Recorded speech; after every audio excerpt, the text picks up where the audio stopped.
Hello everybody. Going to collect some moringa pods today, and we're going to boil them, show you how they look for eating. Okay, this is one of the tastiest parts of the moringa tree. Of course, the leaves are edible and are very, very nutritious, but the leaves are kind of bland. They're more used as an additive by a lot of people because they're so nutritious, but they don't have a lot of taste. So people put them into soups or other dishes just to add nutritious value. Because they don't taste bad, they just don't have much taste. But the pods have a taste. They have a taste a lot like asparagus. So if you have a moringa tree, you might notice mine is missing a lot of leaves. Excuse the wind if there's any wind disruption. It's a little breezy out here. Okay, we have been through a dry spell here. And this typically happens. It'll lose a lot of its leaves, but it's still producing pods, still producing blooms. Okay, so the kind of pod that you want, it's like this. It's not too thick, and when you feel it, it still feels somewhat soft. That's the kind that you want right here. Now this one, too big. You can actually feel the seeds in there. It's kind of hard. To collect the seeds, I would let this brown out more and wait till it browns out more, and then I would collect the seeds. My future plans actually for this moringa is I've been trying to do some cuttings before, and I haven't had much success, so I'm just going to plant some seeds this summer once the rainy season hits, because right now we're in a really dry period.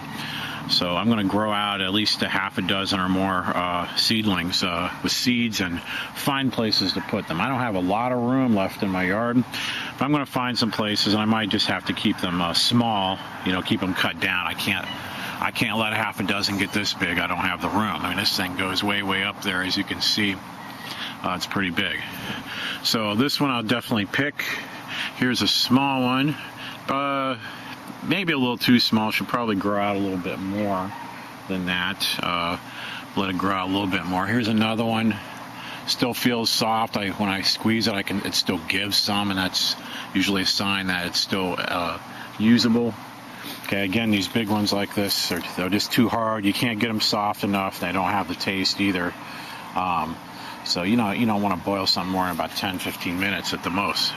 So I'm going to pick some of these out, and I'll show you what they look like, and then we'll boil them out and see what they look like. Another thing I'm going to add to this, these blooms, of course, is where the pods come from, but they have a really unique taste. They kind of taste like horseradish.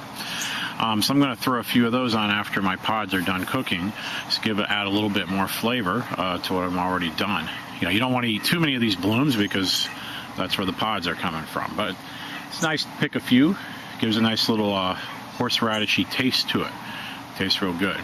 All right, I'm going to pick some here, and then we'll go back in the kitchen. Okay, now these are the seeds I took out of one of the larger pods. They're still probably not quite dry enough to be viable. I mean, they might be, but you can plant them like this with the wings on them, or you can peel the wings off, okay, and just get to the white part inside the hull. Just got to peel it open, but they're still kind of moist, so I don't know if you dried them out. Some of them might be viable, but it's better to wait till the pod's brown on the tree, but not too long, because if you wait too long, they'll open up and release the seeds, and it's too late to get the seeds. There's all kinds of claims about these seeds, their medicinal properties. There's claims, that they help with arthritis, the fungal infections, bacterial infections, all kinds of stuff. I can't validate those claims. I don't know. I'm just using them as a food source. They're certainly nutritious. So over here, I've cut up several different pods, okay, into small kind of green bean chopped size. So I'm going to put them in the pot here to boil for about 10 minutes probably. Okay, so I'm going to put these, water's boiling, so I'm just going to drop them in a boiling pot here.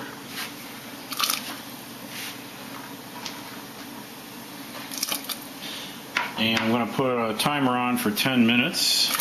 And while those are boiling, I'm going to go out and pick a few of the flower heads off the tree that has a horseradishy taste. I'm going to sprinkle those on after these are finished and they're cooling off, just to give it a little seasoning. So we'll come back, okay, when they're done.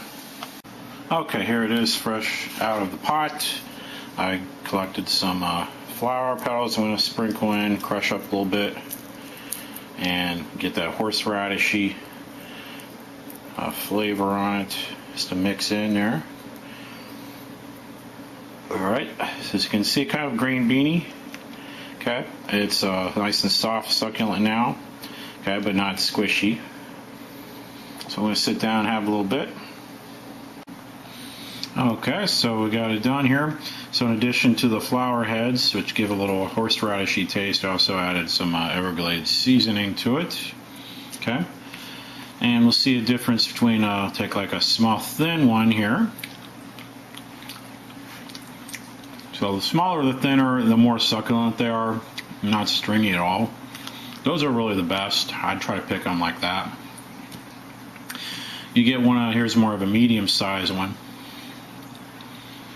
And that's pretty succulent as well. I did end up simmering these, boil for close to 20 minutes actually. Because I thought, okay, I got a mixture of different sizes, and the thicker ones need a little more. That's succulent. But the thinner ones, I definitely prefer the thinner ones. Like here's a thick one. I normally wouldn't even pick them this thick. It's actually, still got a seed in it. See the seed? So the thicker ones are a little more stringy. They're still edible. The taste is fine, but a little more stringy. So as far as taste and edibility, I would go for the thinner size that I picked off the tree. I definitely prefer those a lot more. But if you mix these with rice, these are really good mixed with rice. And a seasoning definitely helps. I would do a seasoning. This kind of complements the asparagus type of taste that goes with this. So this is very filling. Alright, so if you're interested in this, I'll put a link below to not only Moringa, or you can order it. Sometimes I'll have it available. I'm not going to have it available all the time, but I get my Moringa going and get several trees going here. I probably will be selling seeds occasionally. Just check the description box below. Otherwise, I'll give you some links to Amazon or wherever for Moringa and some of the other plants that I have in my yard. Alright, so if you have any questions, let me know. We'll see you later.